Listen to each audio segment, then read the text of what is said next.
question: how good of a player was Tim Duncan? The answer is that Tim Duncan may actually be a lot better than you might think.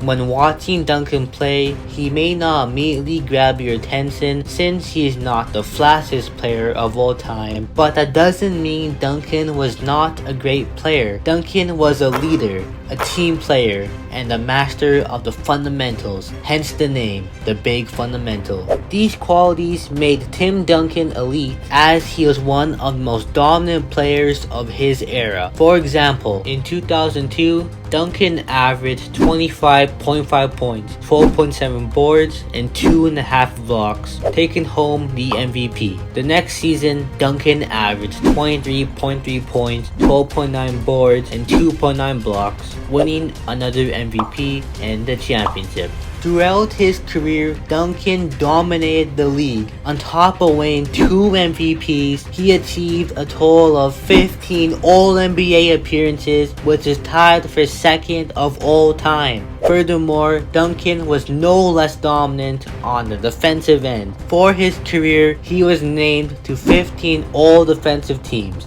To put this in perspective, the next closest individuals in NBA history are Kobe Bryant and Kevin Garnett with 12. Individual accolades are great, but there is an important item on Duncan's resume that definitively cements him as one of the best all-time greats, something that makes a good player great and a superstar a legend, and that is playoff success. Tim Duncan was so successful in the playoffs that it's safe to say he literally is the definition of playoff success. In 1999, just his second season, Duncan, along with the help of David Robinson, led the Spurs to the finals against the Knicks. Duncan averaged 27 points, 14 rebounds, and 2 blocks, winning his first chip and taking home the finals MVP.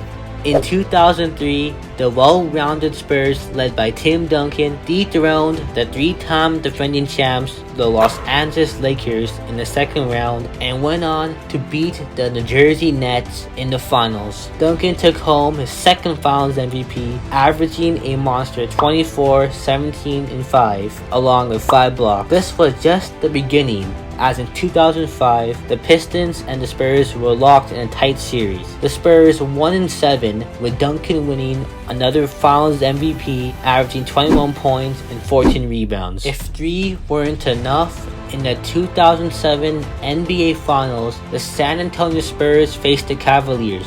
Sorry, my apologies, LeBron James. Since they are essentially facing only one player, and the Spurs were quite stacked, so they won 4. 7 years later, the Spurs completely obliterated the Heat in 5, playing flawless, unselfish team basketball.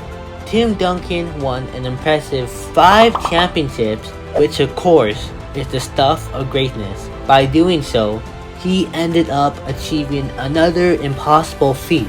Duncan and the Spurs made the playoffs for 19 straight years. Now, the Spurs didn't just make the playoffs, they were always one of the best teams year in and year out. Duncan led his team to above a top 3 seed for 18 years in a row. Just look at the other great dynasties since the NBA merger. The Lakers with Magic and the Celtics with Larry Bird were both able to be top 3 seeds for 14 straight years. The Bulls with Michael Jordan and Scottie Pippen were able to maintain a top 3 seed for 9 seasons, and the Warriors with the Splash Bros were able to reach a top 3 seed for 7 straight years. Leading the Spurs to be a contender for nearly 2 decades really underscores not just how impossible the feat was, but how Tim Duncan was such a great leader and a team player. NBA fans don't appreciate the legendary career of Tim Duncan. Subscribe.